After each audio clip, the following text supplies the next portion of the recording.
Hello and welcome to our webinar today. My name is Jacob Finlay. I'm here with Chris O'Brien, CEO of Fullbay. Hey, Chris. Hey, Jacob. How are you doing this afternoon? Doing great. And it's actually morning where we are, but yeah, afternoon in most of the country. I live on the East Coast. Welcome everybody. Thanks for joining. Today we are speaking about a day in the life of a parts manager. In our last webinar, we talked about a day in the life of the service managers and it being very popular.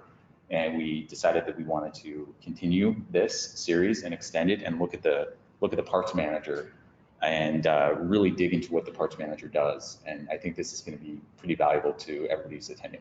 Yeah, absolutely. I think parts are sometimes overlooked. They're very complex, and it's hard to determine when do I need a parts manager. We'll talk about that. First, some housekeeping. Real quick about us. I'm Jacob Finlay, CEO, founder of Fullbay, along here with Chris. That's what we look like. And Chris actually looks even better in person. How the webinar works, over on the right side, you've got this box with a little red arrow. Click on that to expand or collapse that box. And the reason that's important is we want you to be asking questions throughout the webinar as you have them. So there's a box down at the bottom where you can enter a question for us. We'll try to get to all the questions at the end.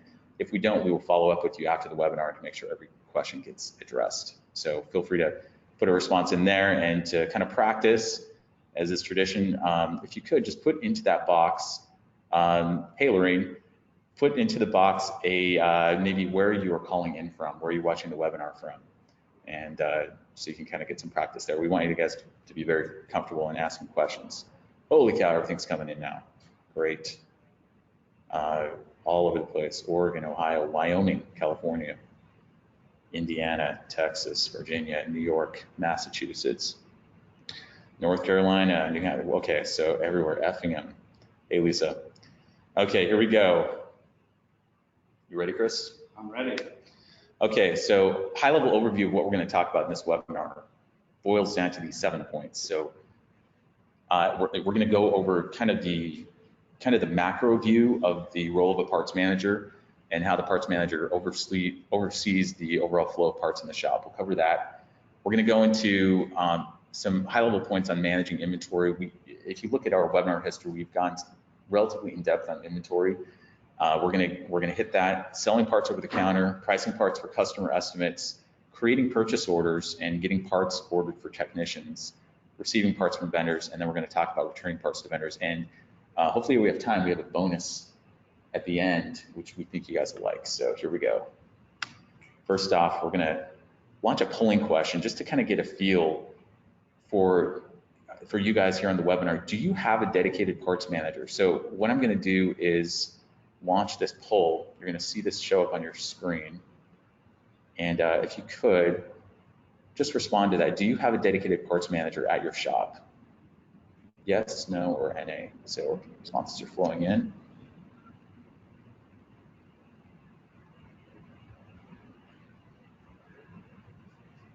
All right.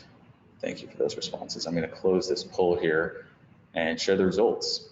So we've got, it looks like about 2/3, just under 2/3 of you do have a parts manager, a third do not. And no NAs. That's good to know. Yeah, absolutely. It kind of ties right into the point where some of you are trying to optimize your parts managers and some of you are trying to learn when should I hire one, and we'll help as we get deeper into these topics. Yeah, or do you have a dual role? Absolutely. Service and parts manager. All right. And are you using the tools? Exactly. All right, let's jump in. So number one, this is kind of the macro view.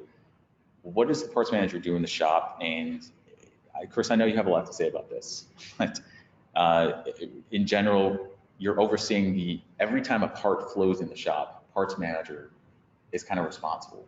Yeah, there's so much activity at a shop, and parts, it's like the tiger by the tail. You've got people coming at you from maybe the sales side, you've got technicians, you've got other junior parts folks, you've got maybe an owner or a service manager trying to prepare a quote for somebody. So there's just a lot of flow of information. There's a lot of, and there could be even outbound. You could be selling outbound where you're drop shipping stuff, or you might have to deliver some items. Right. So there's definitely a lot of traffic, and what we typically see as a number one issue is there's always one person who's the master of it all. And if that person goes on lunch, no one knows how to process parts, or they've lost their way.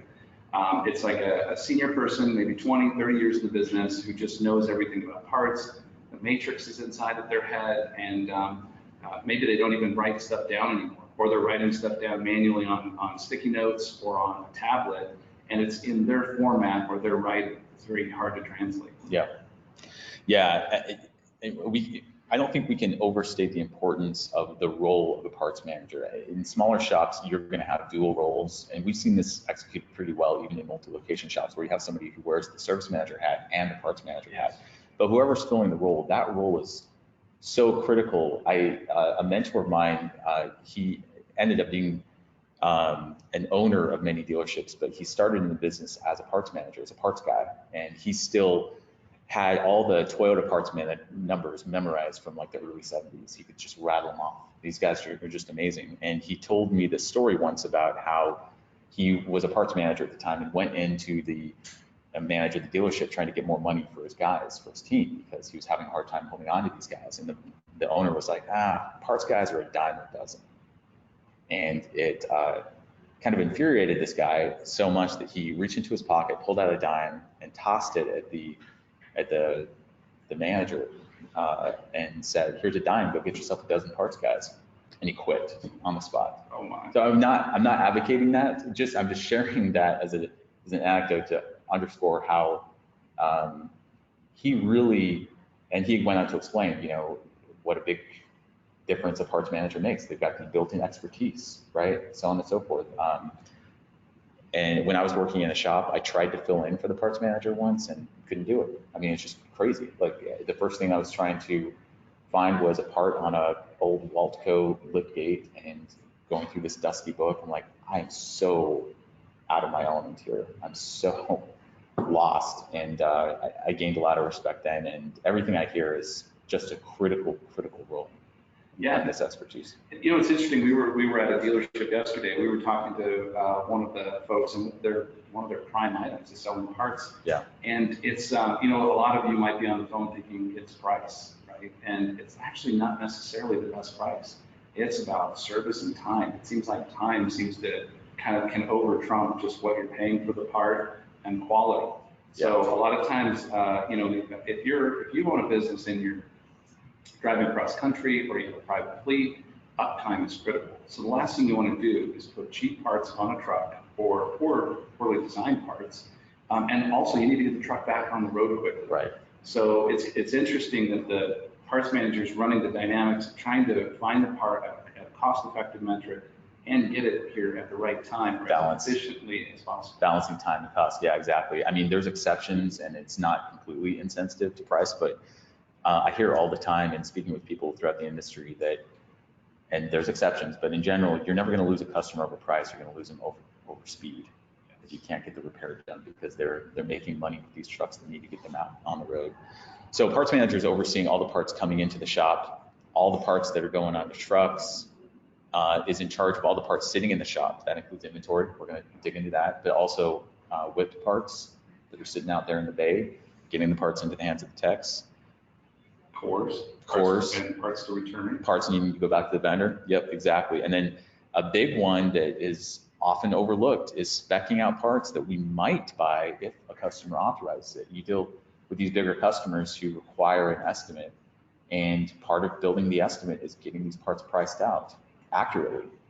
And you might not, it's like one of those, every business goes through it. You're always quoting, right? It doesn't mean you're going to get the sale, but you're always quoting. Yeah. And so ABQ, always be quoting.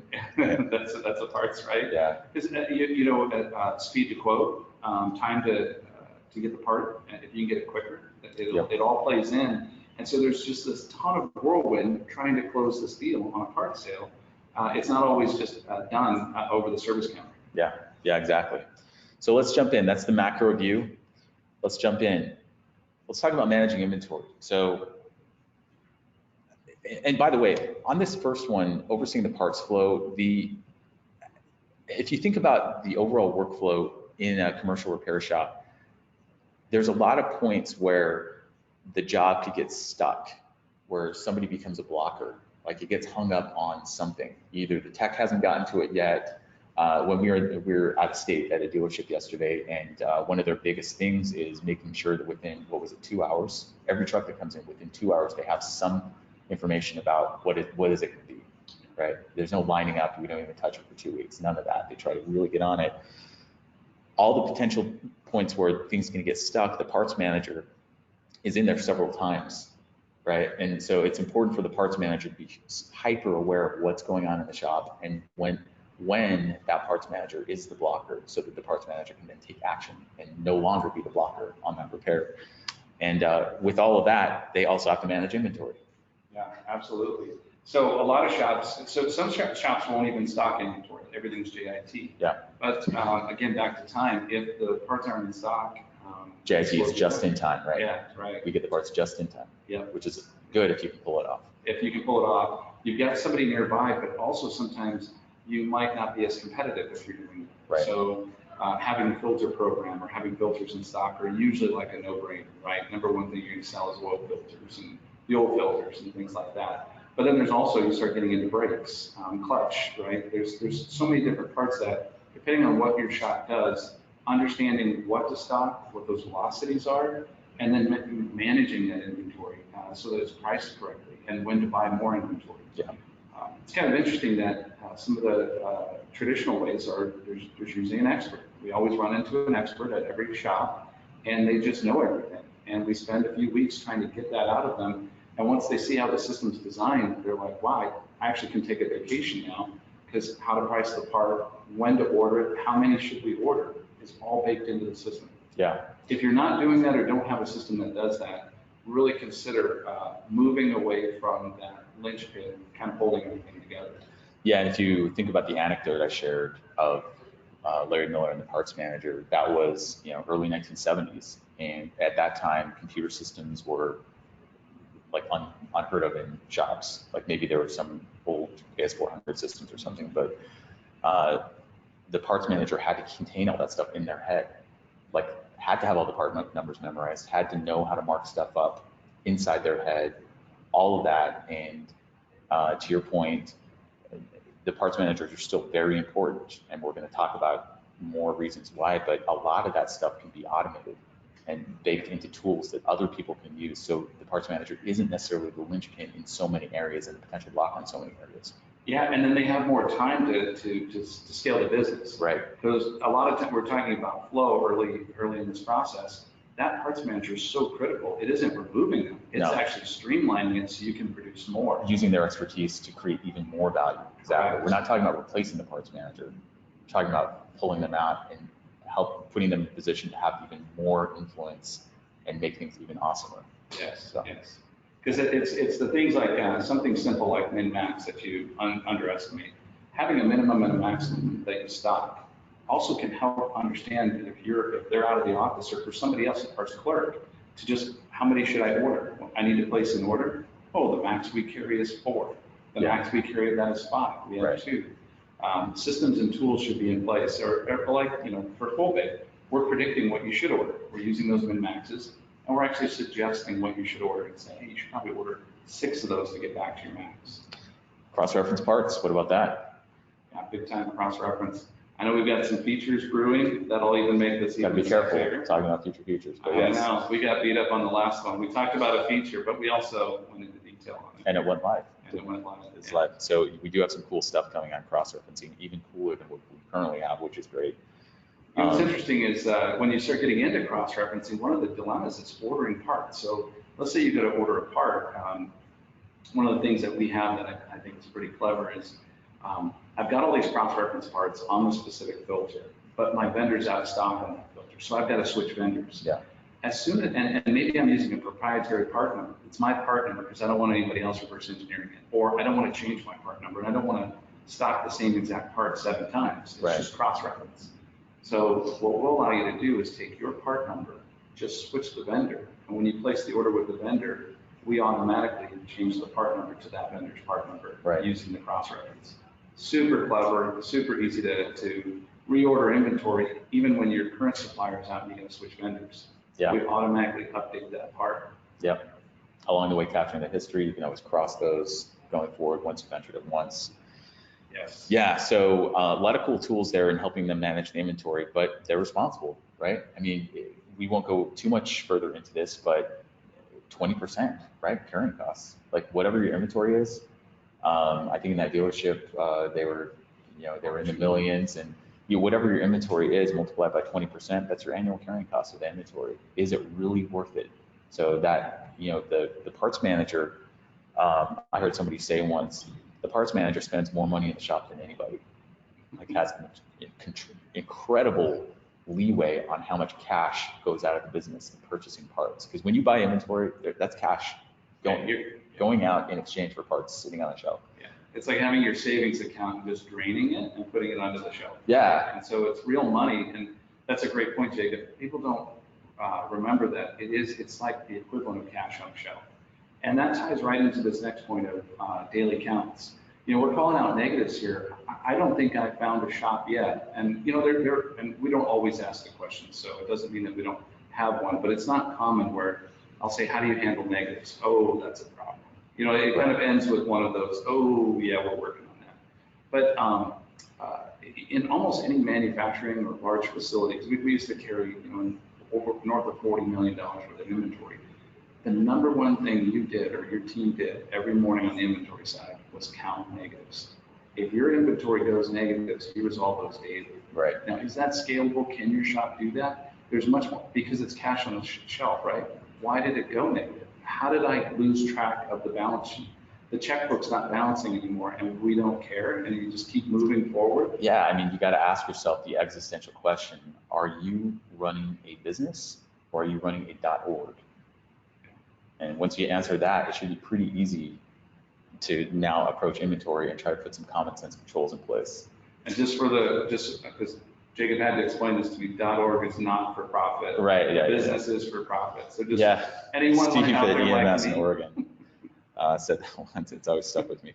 All right. So yeah, managing inventory, big responsibility. Cycle counts and negatives are a big deal. You should count it just like you count the money in the bank. Yeah. What would you rather have? 50,000 more sitting in your business checking account, or $50,000 extra inventory sitting on the shelf that you may or may not need? I think everybody would be like, yeah, I'd rather have the cash in the bank and then I'll get the parts if I actually need them. Well, are you looking at your inventory like that? Do you actually need all that stuff sitting on that shelf? Yeah, another great point. Just tying into that, Jacob. Another question I'll ask second to the negatives is, what's the goal to lower the inventory, the total inventory carrying costs? Yeah. So if you're sitting on $250,000, or even the shop yesterday, $2 million, they're either trying to turn their inventory, but also they're trying to lower the inventory value, because that is cash on the shelf. Yeah. You just want fast movers in there. Right. You don't want stuff that collects dust. If you don't sell fifth wheel plates, the last thing you do is go buy 5 Fontaine fifth wheel. But if you sell fifth wheel plates like crazy, you want to stock those things, because now it's making you way more money than the 20% carrying cost. You might get a little bit of this stuff. Yeah. And just to plug on getting deals, we run into shops. They bought 10 of them. They only sell 1 a year, but they bought 10 of them because that was the best price. That is not how to do this, right? If you're doing that, and you've got your warehouse full of stuff because you got a deal, remember, you're a cost plus. Whatever you paid for it, you're marking it up. So it's really not, it's not like you're consuming it personally. You got to balance that. You got to balance that. You're getting the markup. You're going to make the money. Being able to have a better price on it at the end of the day versus the risk of trying to carry 9 more that you may or may not sell. Going to trip over them for the next 10 years. Absolutely. Exactly. You'll probably lose them and damage them. Yeah. There'll be no win. Walk out the door. Yep. All right. Number 3, selling parts over the counter. So this is something that we've been building more and more in Fullbay, the counter sales. And typically it's inventory parts, but a lot lately we've been adding functionality around the ability to sell special order parts over the counter. And the parts manager is responsible for this. Maybe they're not direct, maybe you have a clerk who's doing the actual counter sales, but at the end of the day, you kind of need to treat this just like you're running a Advanced Auto Parts or a O'Reilly in your shop, right? Yeah. Well, and in addition to that, a lot of times that you need a quick, efficient sale, like just to the point of going to a retail outfit, whether it's a larger big box store like you mentioned, but the ability to rapidly invoice somebody. You don't want to go through a service order process or a quoting process necessarily to just close a quick deal. So, you know, like just speaking to Fullbay, you can scan the parts, quickly scan, rapidly scan if you're doing a checkout like that in advance, but also serving up all of that order history. So if somebody says they need a filter and you're not sure what you've got in stock, having tools at your disposal that can quickly let's pull this up, Jacob. Let's do a counter sell and show. Yeah, so I'm in Fullbay here. I'm gonna, click the plus sign here. I'm gonna say I'm gonna make a counter sell, right? And this comes up. I choose who the customer is or add a new one. And what am I gonna sell? I could barcode scan right into the part number field here, or just start typing it, and I can see, all right, there's my part name. These are not real part numbers, by the way. But I can see how many of that filter I have in stock and what my cost is, right? So put in the quantity, it's gonna mark it up automatically. Yep. And there it is. So I could complete the sale. A lot of times you wanna be able to show the customer the screen though, and you don't want them to see the markup and margin. And so, you wanna turn on privacy, right? So they can't see all that, but yeah, parts manager is responsible for this. Absolutely, and then having the tool, like you quickly showed the tools, just being able to put in a part number or start typing a random description, and then all the tools that you would need on a service order still available at your fingertips during a counter sale. Because maybe you're out of stock and you've got a special order. Maybe you've got to go to a parts price file. Maybe it's not even in inventory. You're just looking at your price file that you have loaded in Fullbay.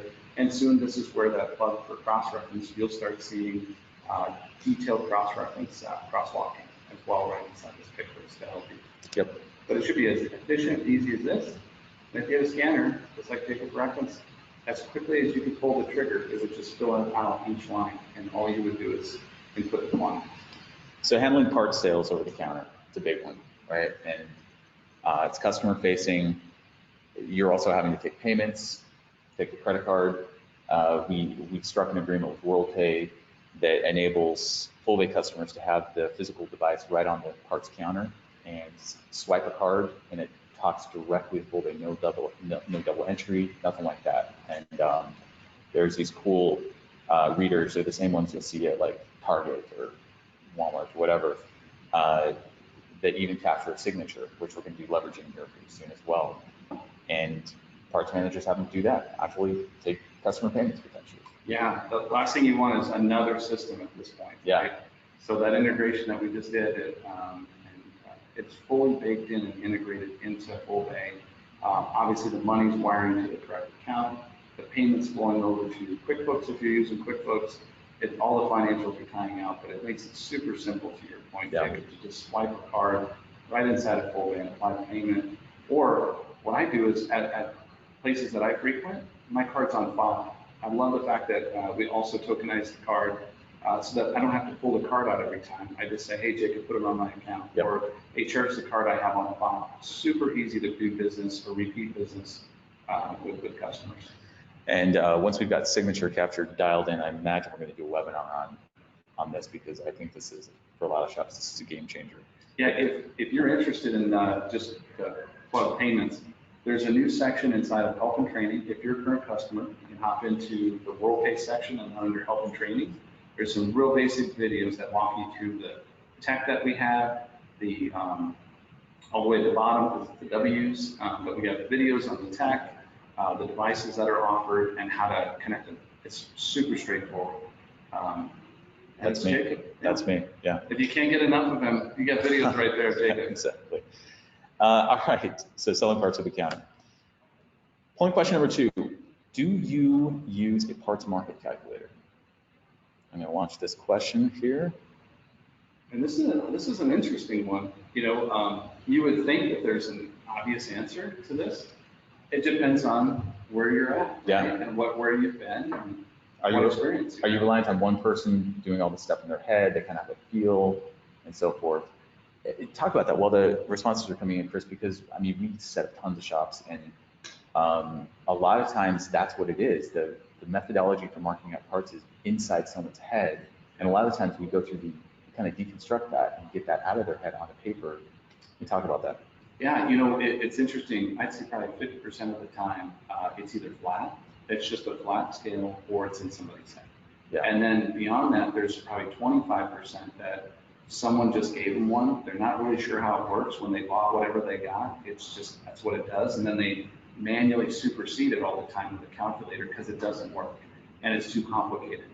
And then there's there's a smaller group that is more sophisticated. But it's amazing how many folks may have overthought or don't have exposure to having tools to do price matrices, parts markup, advanced parts markup. They think you have to be a dealership to do it. I'm going to show the results here. 68% of you said yes, you do use a parts market calculator, 27% no, and then 5% NA. So we'll talk more about that. Thanks, guys, for those responses. All right, pricing parts for customer estimates. So we talked about one of the big things is speccing out these parts that we may or may not end up ordering as part of the estimating process. And this is where, I mean, you got inventory, you've got selling parts over the counter, and now we're having to do this, where we're potentially a blocker. We were talking about speed being so important in commercial repair. Now, in addition to all of that, what we talked about, now I could be the blocker in getting a repair done quickly. I could be upsetting a customer because I'm not getting the parts priced quickly enough. And a big pain point for there is, it becomes a bit of a logistical nightmare trying to keep track of everything. Yeah, if you have multiple parts, one of the things we see is we've been to some shops where you've got a team of parts folks. Even if you had one parts person or no parts person, right? You're the service writer and you're the parts person. You're 9 times out of 10, if you're not using a tool or the tool doesn't have a function or a place to the quarterback, it is sticky notes sitting and notes everywhere and forgotten notes that never got written down, or notes that are written down and you can't read your own writing because you were trying to write it down so fast. So let me show here. So we've got inside Fullbay, there's over on the left side, you click on the parts page here, and you've got a workspace for the parts manager, right? And we're going to go through this, but essentially, this is a place where you can see all the jobs that need pricing, where you are the blocker. In this example, there's 5, so it adds up to this 5 red number. So I know that 5 jobs in this shop are waiting on me to price out parts because that particular customer needs an estimate. In order to get them an estimate, we have to price out the parts. So there's that. Everything looks like nothing needs to be ordered, but that would be producing a red number there and would list them. All the parts that need to be received are here, and then any parts that are waiting to go back to the vendor. So we provide this workspace so you can kind of keep track of all the logistics of things, especially with respect to service orders where these things need to be moving fast. You're part of the process, and it kind of puts you in the flow of things. Yeah, and then also we just happen to have a simple way to assign a parts manager. We just try to, just the complexity of assigning folks and who's working on what. We have a little icon that with a simple click, you just click it and it automatically assigns the user that's logged in as the manager. And then also when you drill in, let's say that it's helpful when you have multiple parts managers. Absolutely. It makes a big difference. Yeah. Oh yeah, and definitely even if you can even have a husband-wife team that are running the shop and you've got 5 or 10 technicians. Who's going to bird dog this service order? Right, I've got these, she's got those. Yep. It's a great way to just balance workloads so you know somebody's on it.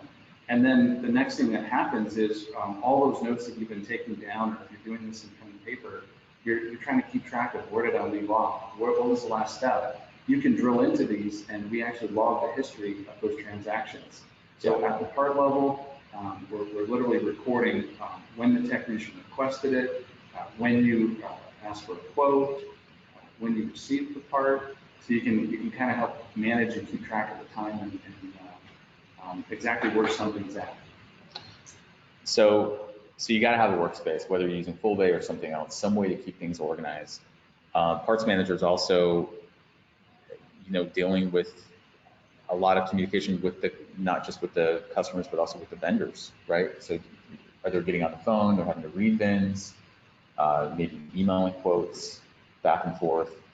They're reliant on the vendor rep getting back to them a lot of times with the quote. So, you need these guys every day. How hard do you push without kind of pissing them off or what? Yeah, what's great too is, so we record a lot of the information, and We're not necessarily recording the information to use it later to do something else with. We're actually recording it to give it back to the parts person who's quoting these jobs. So one of the things where Jacob was in the Fullbay tool, we'll actually, if you quoted out a part from International or a Turbo or Starter, we'll actually show you that same part and all the quote history to that part. So if you go back to International 3 months later with the same exact Turbo, you get a new quote and you're like, that doesn't look right. You can actually click on a quote history button and we'll show you all the quote history from any time you've purchased that part before, what they've been charging you over time, to just keep the vendor honest, right? To help keep the vendor in check. So there's tools inside here to help you manage that quoting process. But also the notes. There's so many times where you're just trying to write stuff down. We're recording things, but also we have a little note that you can add on any part at any time. You're waiting for someone to call you back. You're waiting on this particular customer. They're not authorizing this. They want you to find something different. Whatever you need to record on this particular job, what's super handy is, remember, when the dust settles and this thing's invoiced, the parts person and the service person's job's not owed. A week from now, a month from now, maybe a DOT incident happens and you got to pull up historical records and historical information. Not only are you able to come back and see all your notes, you can see all the activity from the parts person. You can see whether they declined a DOT repair and you advised them not to. Yeah. All the way to, this vendor on this day, they didn't show up for 4 hours. And that's the real reason. It wasn't your mechanic. Accountability. Yeah, exactly. One of the beautiful things about ditching the paper, ditching the pen and paper, and getting everything into some kind of a system is that anytime something significant happens, we know who did it, there's a time and date stamp, and everything's nice and clear. And it really cuts down on misunderstandings. Absolutely. It's great for record keeping. I don't know many part systems that hold the records like we do. And do a pretty good job, yeah. All right, so pricing parts for customer estimates. So we talked about the parts markup calculator. For those of you who don't use one and are interested in using one, if you go to fullbay.com, we have a free one on there. You don't have to be a Fullbay customer to use it. Just go down to the bottom. So I'm on our website, and go down to the bottom under guides. There's one called parts markup calculator. Just bookmark this thing, and you can go in there and say, what's the cost of the part? Maybe it's $200. It will mark it up for you based on a graduated markup scale here down there. So because I put in 200, it falls in this range, and it's going to mark it up based on this 29% gross profit at a 40% markup. Or maybe instead of changing the price, I want to directly say, hey, I just want to sell this for 300 even. And if I do that, how would that change the markup or the gross profit? So I enter that. Oh, well, that's a 50% markup, 30. So I could change the sale price. I could change the markup. Maybe we want 75% markup. You get the idea, right? Yeah. Free tool. If you don't have one already, just go to our website, bookmark this tool, and once again, it's free to use. And if you want to use that automatically, we have a little plug down here. If you get to love this thing, start using Fullbay. It does this kind of stuff automatically and even better. So. Yeah, some of you who might even be on this call that are existing Fullbay customers have told me stories that this is, one person recently, literally last month, said that this was the screensaver on his second monitor. Right. So that he would go to it before Fullbay. This down here. Yeah, that was a screensaver. And then another person laminated it and taped it to the back of their service van on their toolbox. So kind of some cool stuff. That's cool. But some of you might be on the call saying, well, this is just fairly entry level. So remember we were talking about the percentiles and 25% being more advanced than using scales. Fullbay is fully capable of running at a dealership level. And what I mean by that is you might have scenarios where certain customers get a different type of markup than other customers. You might have certain part categories, maybe filters, you get a more aggressive markup. You might have certain vendors that just won't give you a break, and the most you can mark up is 10 or 20%.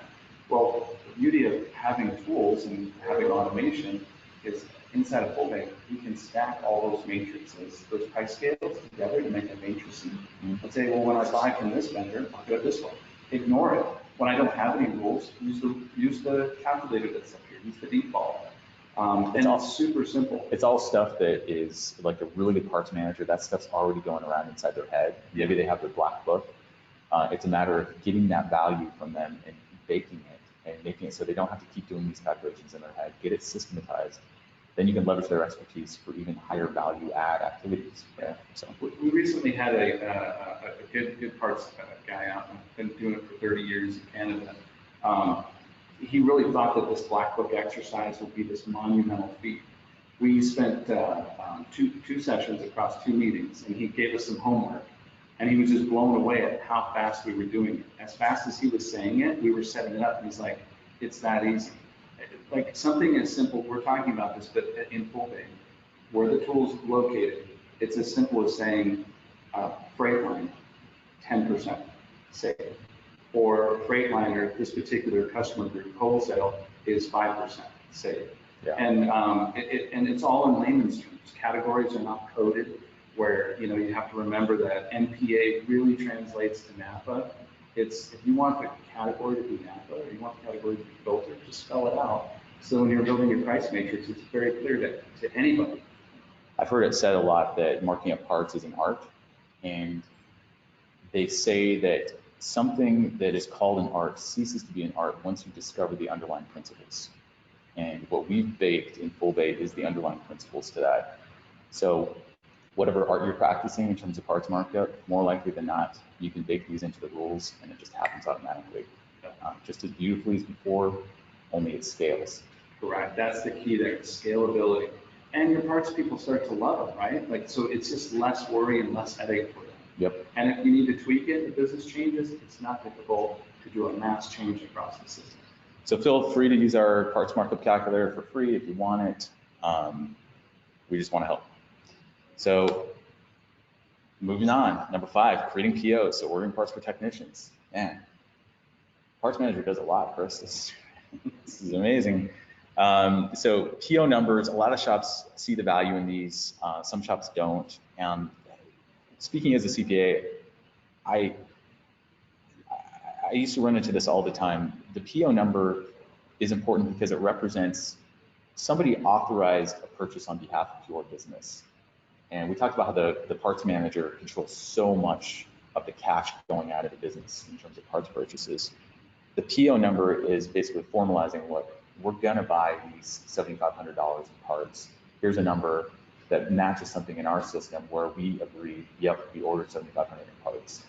And when you're trying to scale your business, it's a simple piece of record keeping, but if you don't do that, then pretty soon it turns into a logistical nightmare trying to keep track of everything you're buying. Just because we want to keep things informal, PO numbers are too formal, I guarantee you are not making more money by not using PO numbers. It's the opposite.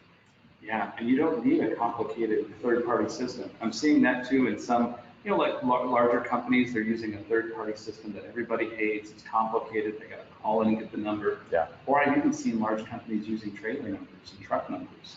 Those are having a system that's going to automatically generate a random PO number that you can count on that can't be used more than once is one advantage or something you should be looking for. The other is don't use truck numbers. I saw that in too easy to guess, too easy to fake. Yeah, we had automotive parts being tied to trailer unit numbers, and we were like, that's a trailer number. We didn't order those parts, and your parts house gets busy. This isn't a knock on vendors, but some parts houses, they have turnover and they have new people, and the last thing you want is somebody just using that generic number like that. Yeah. Or they already know your plan. The next number you're going to produce is 102, then 103. It's a little piece of financial discipline that goes a long way. Yeah. The use of the PO number. We've added the ability where you can consolidate your orders. If you're trying to order across multiple service orders and inventory and so forth, in the inventory module, we really beefed up the ordering so that it's not just specifically an inventory order, it's a PO. So you can still order specific to a service order, which is fastest. But if you really need to consolidate orders, you're going to be doing that.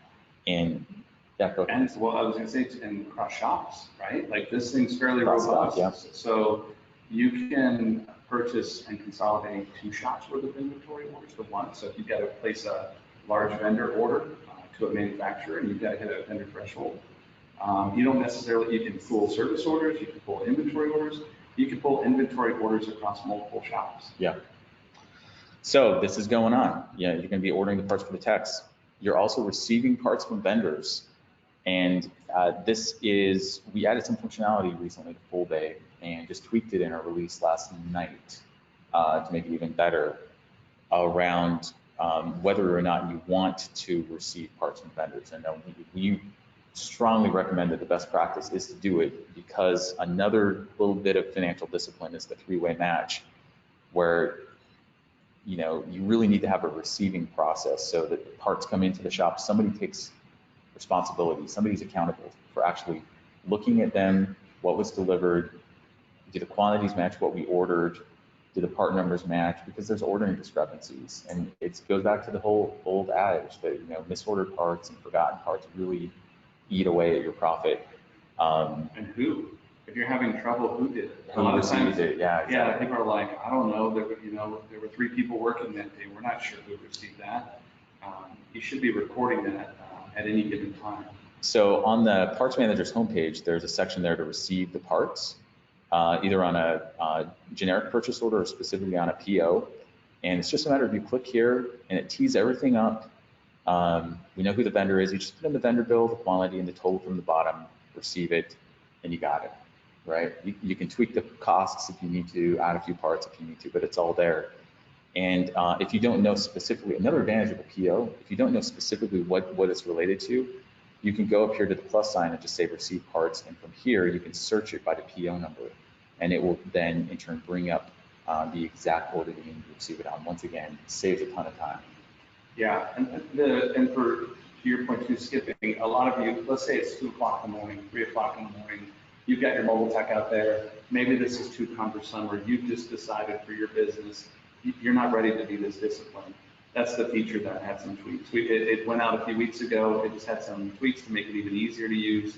It lets you skip this process. Yep. If you want to deal with it later, have your tech bring those in and drop them off traditionally at the office, and then have somebody and key that in later. If you feel that that's cheaper, you can turn it on for the shop to always skip. You can turn it on for one service order. You can give a technician access to control it and turn it on and off by service order. And just to clarify, I've got my timing off. That got tested yesterday. It's going on this week, so that switched.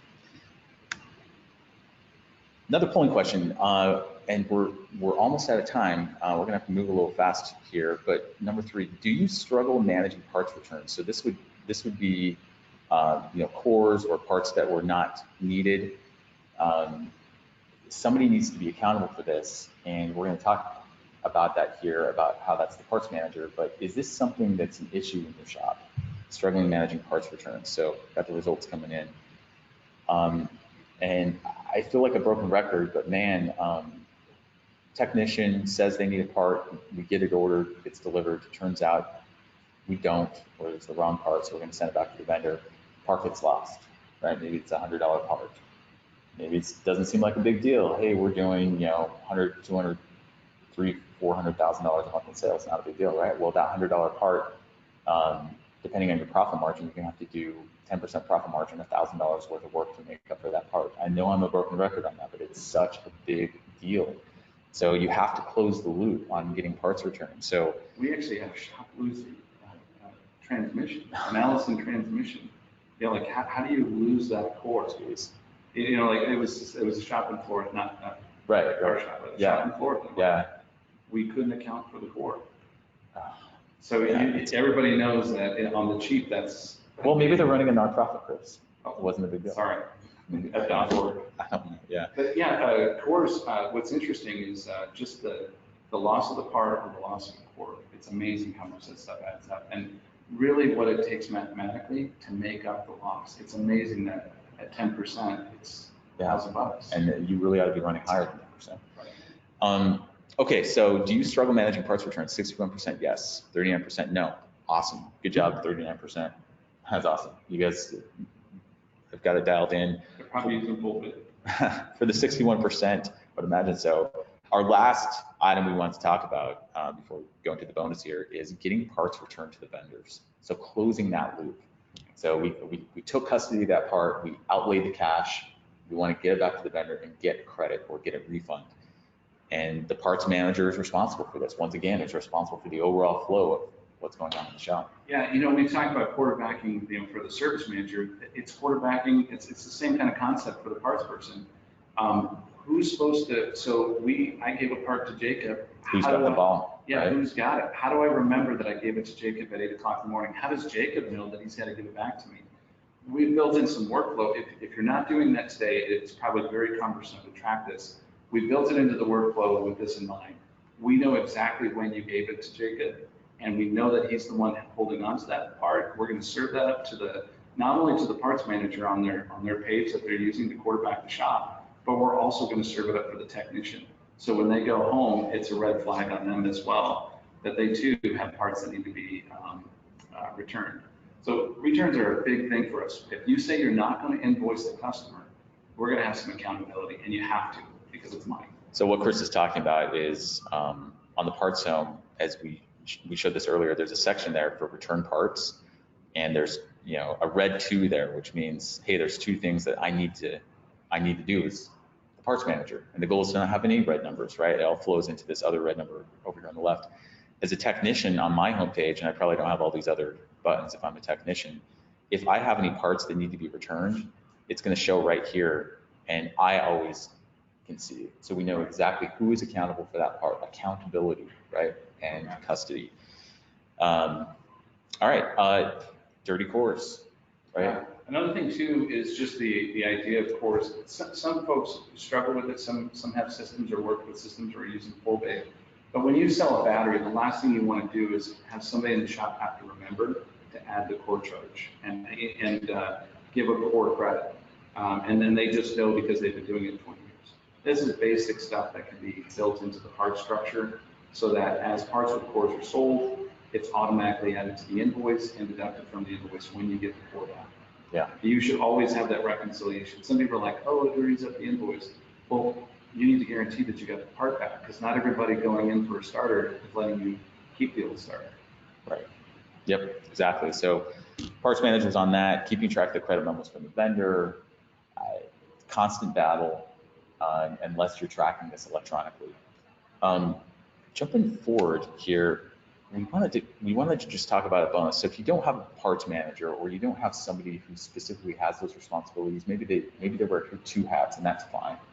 But when do you want to hire a parts manager? At one point, like I start a shop, we're starting to grow, technicians are kind of getting their own parts, doing their own parts, so on and so forth. At some point, you want to get those techs just turning wrenches. Where do you do this, Chris?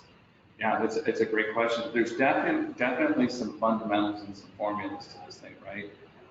But measuring is what's critical. So if you're, I think we've got another slide here that kind of starts to break this down. I'll let you get into some of this detail.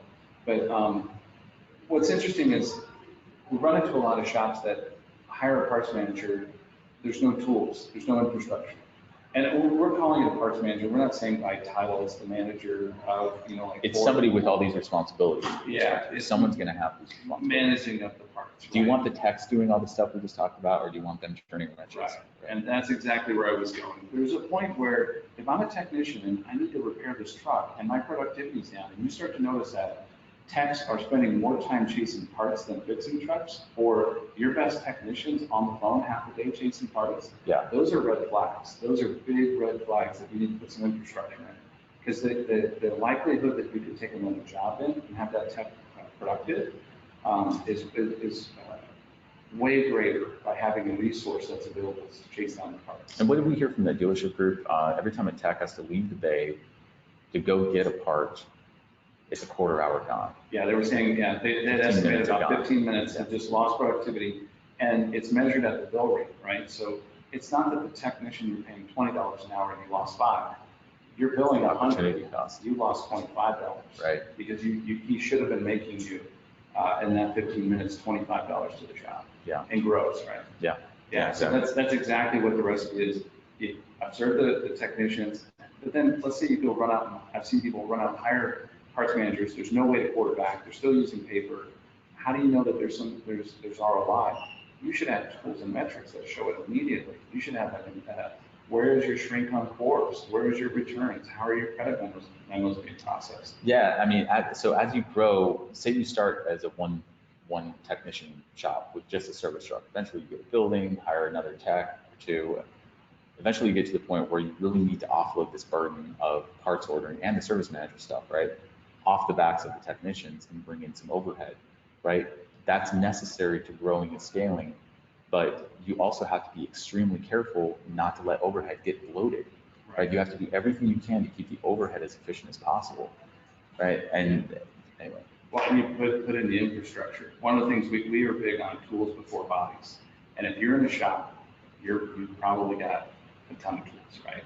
You've got alignment equipment, you've got diagnostic equipment, you've got AC equipment, you've got all kinds of equipment in there and you spend a lot of money for tools to avoid having maybe that job stay twice as long. Yeah. So it's always tools before hires, and within some regard. And right? the right tools. And right? The right tools, right? Like if you're driving your personal vehicle, you get a flat tire, pull over to the side of the road. I mean, not having to take those lug nuts off by hand is beautiful. Like having a lug wrench is just the right tool. Like you grab it, it's under the seat, you take the tire off your place, and you're on your way. Lug wrench is an amazing tool that's been invented, and it's very effective. If you're trying to run a tire shop, though, only using lug wrenches, you're going to get run out of business. You can't, like the impact wrench was invented for a reason. It's a better tool. So why would you be using effectively a lug wrench to run your shop when an impact wrench is available? Exactly, and I think that drives home tools like Fullbay. So if you're going to hire the parts manager and you're looking at the recipe that we have on display here, last thing you want to do is start hiring parts managers to throw them in the same what we call whirlwind. They'll just throw bodies at it. Yeah, exactly. You're just going to end up having two people to do what one can do.